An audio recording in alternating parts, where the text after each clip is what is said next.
I think their end goal is to find some way to reverse our freedoms and our rights to do the things that have been guaranteed us by our Constitution.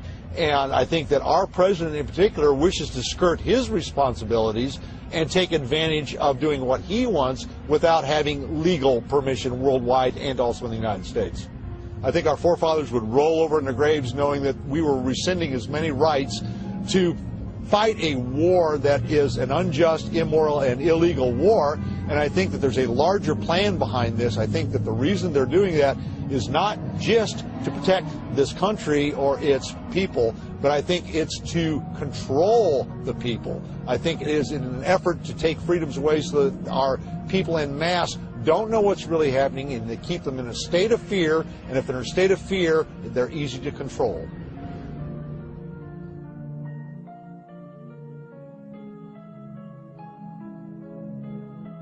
The Founding Fathers pledged their lives and their fortunes and their sacred honor. I don't think it's too far of a leap to understand that your elected officials are certainly not going to pledge their lives. They're not going to pledge a penny of their fortune. And by these two, they demonstrate that they have no sacred honor. How many of your elected officials have sons or daughters that are serving in the Iraq War? I think you start to understand what's going on here. We, the people, are their cannon fodder. They have sent our sons and daughters to fight their wars so that they can have their spoils. This is what it's all about. It's imperialism and it's fascism. And some folks hear that and say, oh, you must be anti-patriotic or anti-government. I am not anti-government. This government is supposed to be of, by, and for the people. This government is supposed to be following the guidelines or the rule book, which is called the United States Constitution. Here's where I think that we have the power, is that there are about 1,000 of politicians down in Washington, D.C. There are 200 million adults in this country. Why we are letting them get away with what they are, why we're not marching in the streets, why we are not actually down there physically extracting them from their offices and firing them. I mean, if we had employees in our individual businesses that were treating us like our government employees are treating us, they would be fired. They'd be out. We have come to this position in our thinking that they are the government and they are in control. And unfortunately, that old saying of the people get the government that they deserve, apathy and lack of participation has led to this particular point in time. And unless we do something to change that and reverse the tide and put the government back into the position where they should be, which is our servant and working for us, we're going to get the government that we deserve.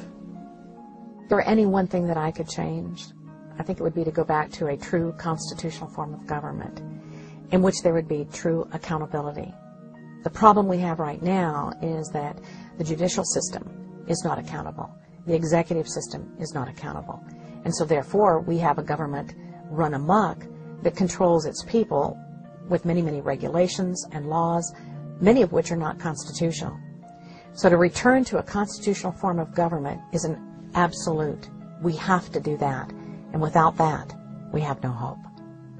Why are we so naive to think in this country that we have a government of, by, and for the people, when time and time again you look at the people that are in power and it's always the same families? I mean, look at the Bush family. I mean, we're talking a century now that family has been in power.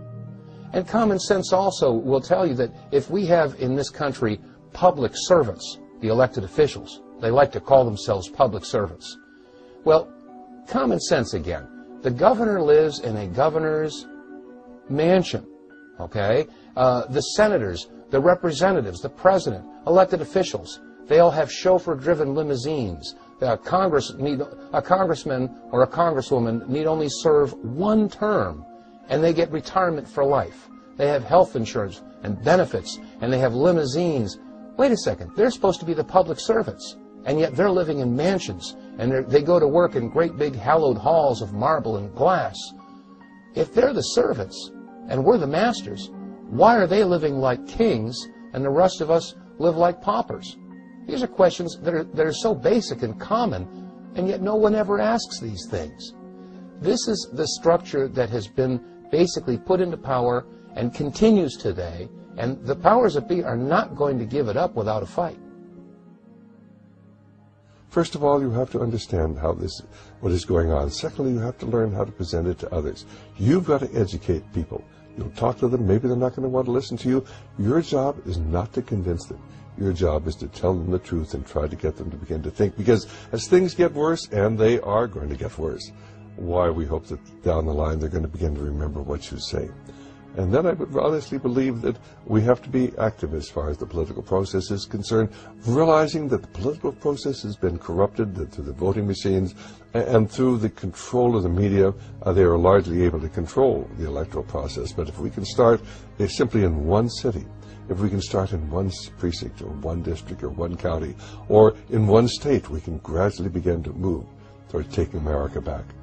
Up until this century, the year 2000, if you didn't like what was going on, you just moved. You got away from it and started off again. You got your little house on the prairie and lived your own life. The problem today is there's no place to go. We're going to have to turn, and we're going to have to confront Big Brother, and we're going to have to struggle if we're going to maintain our individual liberty and freedom.